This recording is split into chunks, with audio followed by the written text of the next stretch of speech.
Sa loob ng isang taon ay maraming masasayang alaala ang nabuo, tulad ng paglalaro pag walang teacher, pag-uusap habang kumakain at marami pang iba. Tinuturing na pangalawang tahanan ng paaralan. Simula sa mga guro na parang magulang, mga klase na parang pamilya. Nakakalungkot isipin na malapit na tayong maghiwa-hiwalay.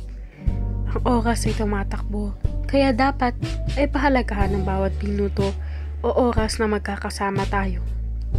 Ang mga alaala ay may nanatili sa puso at isipan ng bawat isa. Sabi nga nila, ang high school ang pinakamasaya dahil dito mo maiisip ang buhay bilang kabataan.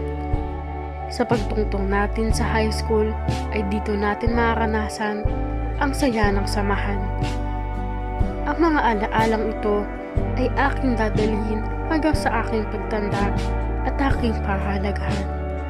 Kaya sarap mag-aral, lalo na pag may mga kasama kang parang pamilya.